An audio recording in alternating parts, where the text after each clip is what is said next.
জুড়ন তুই বলে ফেল, দ্বিতীয় বিশ্বযুদ্ধ কবে হয়েছিল? স্যার, প্রথম যুদ্ধের পরে এবং তৃতীয় বিশ্বযুদ্ধের আগে। ফজা, জি স্যার। তোরও কি তাই মনে হয়? হ্যাঁ, তাই মনে হয়। মানে বাস্তব জিনিস তো মনে হবে নাকি? না মনে হবার কি আছে? ঠিকই তো বললেন। ঠিকই বলে। হ্যাঁ ঠিক, প্রথম বিশ্বযুদ্ধের পরেই তো দ্বিতীয় বিশ্বযুদ্ধ হয়েছিল। হ্যাঁ, এবার ভুল আছে নাকি? ঠিক আচ্ছা চুপ কর, এটাও পারলি নে। শামসুল বানান কর তুই আঁকলি। সামনের চুল পিছনের চুল, শামসুল। মানে ঠিক আছে।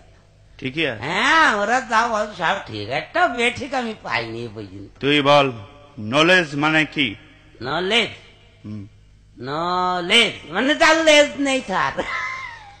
চার লেজ নেই? লেজ নেই। হে তো জ্বলে পুড়ে মলামে কি করে সহ্য করবে, শেষ করে দিলে।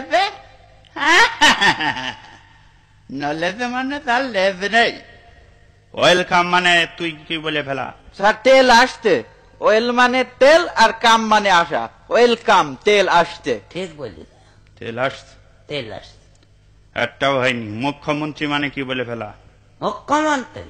হ্যাঁ, মুখ্যমন্ত্রী মানে যে মন্ত্রী কিছু জানে না, অশিক্ষিত, সেই হচ্ছে মুখ্যমন্ত্রী। মানে মানে আবার কি? আপনি তো সেদিন বললেন যে তোরা পড়াশোনা করিস, যে মুখ্যই থাকবে। তাই মুখ্য মানে যদি পড়াশোনা না জানা হয়, অশিক্ষিত হয়, তাহলে মুখ্যমন্ত্রী মানে সে অশিক্ষিত মন্ত্রী না। এই বুঝেছ তুমি? হ্যাঁ। প্রথম বিশ্বযুদ্ধের পরে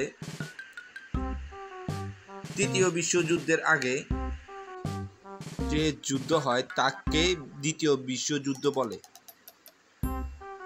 ভিডিওটি ভালো লাগলে চ্যানেলটি সাবস্ক্রাইব করে রাখুন।